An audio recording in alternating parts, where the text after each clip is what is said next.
Zrak je del našega okolja. Le v zdravem okolju lahko živimo zdravo življenje. Naše okolje obremenjujemo z različnimi industrijskimi odpadki, plini, onesnažena voda, težke kovine, z izpusti gospodinjstev, avtomobili, ogrevanje, gospodinjski odpadki, izpusti kemije v odplake in pa tudi s petrokemičnimi fitosanitarnimi preparati, kateri škropijo v okoljih. Obremenitve so že vidne v okolju in naravi. Zakaj kapital še vedno plasira sporne produkte? Zakaj ne naredimo preboja proti naravi?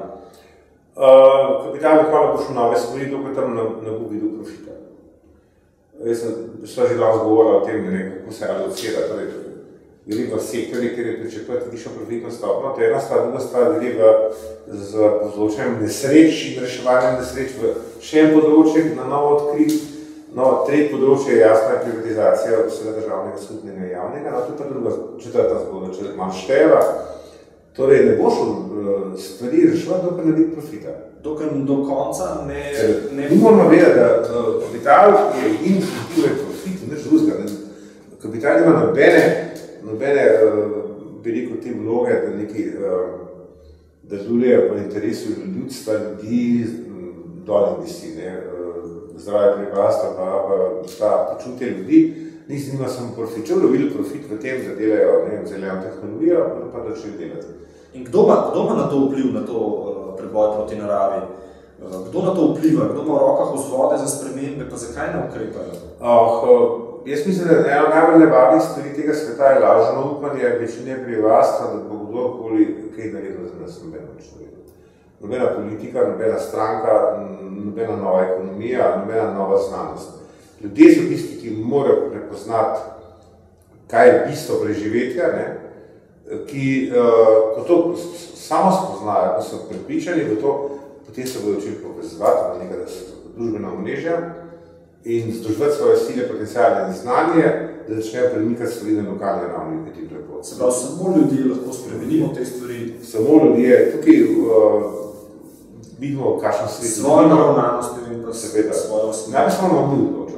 In neč čaka, ni časa čakati nikogar, kaj ti zelo nevarno lažno, da bo nekdo nekaj naredil. Mi lahko čakamo 20 let, kar se ne bo na glavo podrlo. Pa vendar nas tukaj držijo, ne? Z manipulacijo. Torej vidimo, da posebno zdaj situacija, ki država izgublja svojo primarno vlogo. Mi smo v zgodovini državo postavili kot varuha interesov ljudi, torej država tista, ki varuje ljudem integriteto prostor, jih varuje pred ekscesi, torej postavil neki pravni red, v katero se ljudje morajo gibati in se morajo tega držati in tudi sankcionirati. Dokaj je država tako funkcionirala, je bila še spremljiva, pa začela funkcionirati tako, kot zdaj zadnje desetletja je servis kapitala. Tako. In ne več servis. Mi take države nagrabimo, in se potem lahko vprašamo več stvari. Torej, jaz sem prepričan, da če gledamo od francoske revolucije naprej, te zadnje dogodke, se ne bene bistvene razlike, veste, a je bil prej v feudalizmu kralj tisti vodil, ali pa en cesar državo, ali pa potem, če bila kasneje neka demokratična izvoljena oblast, se meni razlike. Čisto vedne razlike ni. In v oblastnikih inštitucijah. Gre samo za razmerje moči. Ljudstvo je na eni shodili tehnice oblasti na drugi. In zdaj, če gledamo prav zgodovino, ki je meni zelo presenetljivo nihanje teh dveh skodel. Torej, ko je prišlo do francoske revolucije, svoboda, enakost, bratstvo, je bilo to nevarno. In s padcem Napoleona je prišlo do kontraudara, kontrarevolucije, so restaurirali tisti ortofeudalizem nazaj, ko so ga probali restaurirati. Potem je prišlo spet do nove revolucije v 1848. Se spet to nagne. To revolucijo so zaprli z represijo. In potem takrat se je pojavila tretja sila, torej nismo imeli liberacije pa konzervativce, so se ravno 1848 odvili socialisti, kot gibanje, kot tretji pol. In nadaljevanje zgodovine je v bistvu kompromis med liberalci in socialisti, zato smo dobili to socialno državo.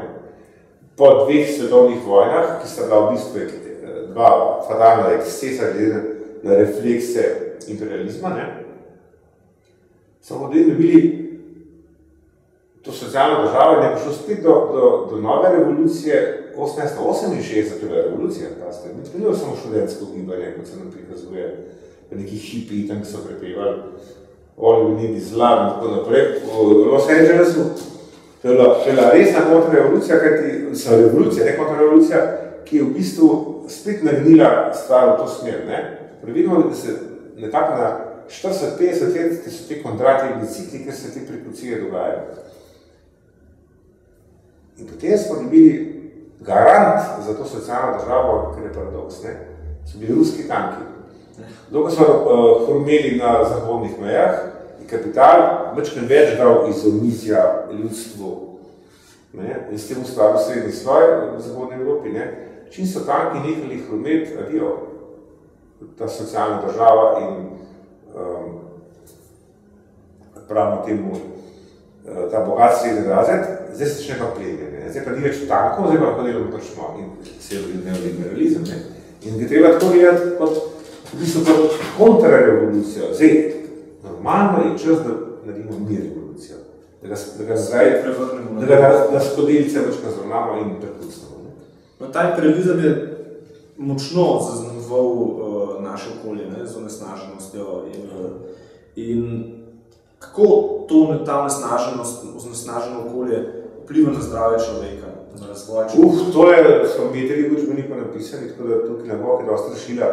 Dejstvo je, da vse te stvari, ki smo naštevala, od sonca, prsti, zemlje, vode, hrane in tako naprej, do zraka, vse tisto, kar kontaminira, je v bistvu po eni strani če gledamo entropično, je to posledica entropije, kajti človeška družba, ki je vedno bolj kompleksna, kot živ sistem se hrani, s tem ustvarja nered okrog, se hrani z negativno entropijo, ampak potem ne bo danes skola, termodinamike. Po drugi strani imamo pa, če gledamo čisto ekonomske, pa so pa eksterni stroški.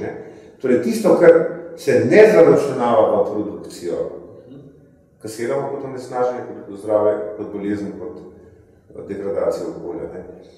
Če bi kalkulirali vse te posledice v produkt, bi imeli čisto drugo produkcijo. Čisto drug način, recimo, da sam primer, Angleži poskušajo razviti koncept cradle to cradle, torej od zibke do zibke. Dizajnirati se izdelek, tehnični izdelek tako, da so komponente in vhodne surovine, ko ta predmet nehaš uporabljati, zelo enostavno, da ga recikliraš.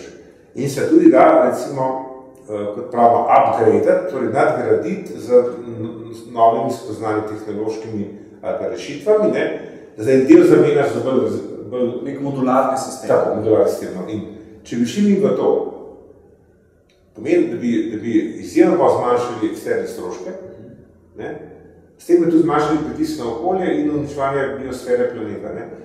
Ne pa da gremo, ko sem prej omenil produkcijo hrane, ker pomeni samo še pospeševanje prehrane. Večjo produkcijo, večjo onesnaženost in vse. Tukaj so revolucionarne spremembe. Tukaj ravno mi, tukaj polje tega sveta domišljije, inženirskega duha, kreativnosti, to ravno. Neko spremembo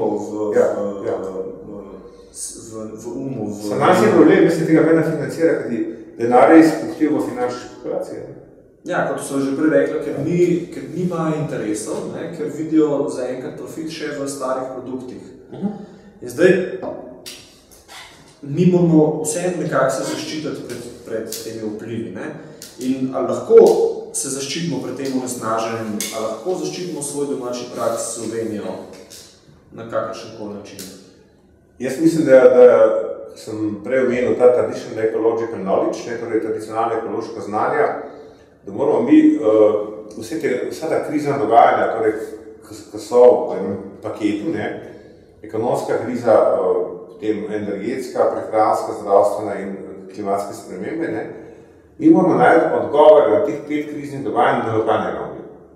Torej moramo postaviti neko lokalno ekonomijo, bomo povedal, v katerem smislu, neko lokalne vire energije najdeti, torej lokalno, ni energetiko postaviti, ali pa vse vežino tega, moramo postaviti lokalno prehrano, lokalno zdravljenje, samo zdravljenje preventivno medicinsko in lokalno prilagajanje na klimatske spremembe.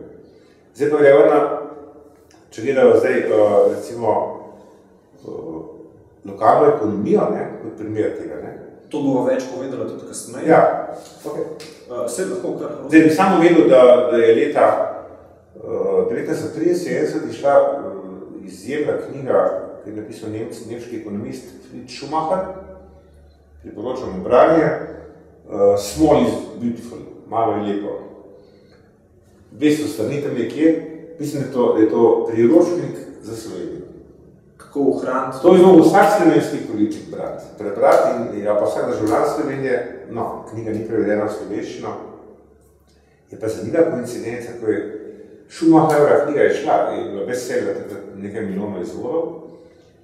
In leto kasneje je Henry Kissinger postavil doktrino globalizacije. Če je Schumacher zagovarjal lokalno ekonomijo, je mož kalibra Kissinger rekel, kdor ima nadzor nad nafto, ima nadzor nad državami, kdor ima nadzor nad hrano, ima nadzor nad ljudmi, kdor ima nadzor nad financami, ima nadzor nad celim svetom. To je globalizacija. In je zadeva globalno zavila to smer. Ampak, da ne bo kdo narobe razumel, ko govorimo o lokalni ekonomiji, torej vse bistvene biotske potrebe človeka, tisto, kar nam omogoča preživetje, gor preživetje, kar je streho nad glavo, to je neko bivališče, rabimo neko obleko in obutev, rabimo neko kurjavo, neko ogrevanje, rabimo hrano in vodo, to je tisto, kar je osnova, da preživimo. Kar je pa teh tehnoloških inovacij, pa high-tech stvari, to se pa kupi. Ampak vsak narod bi si mogel osnovno preživetje doma zagotoviti. In tisto, kar ti ne možeš z domačimi viri narediti, potem bo verjetno sploh ni potrebe, da imamo. Ker sem prej omenil, kako so pa naši predniki skozi 400-500 let preživeli, ali 1000 let nazaj preživeli z lokalnimi viri, z minimalno menjavo. Jaz pa še enkrat podarim, ne govorim, da gremo 300 let nazaj. Govorim o tem, da se od njih učimo in nadgradimo za najnovejšimi spoznanji znanosti. In to je rešitev na dolgi rok, tudi res ne vidim.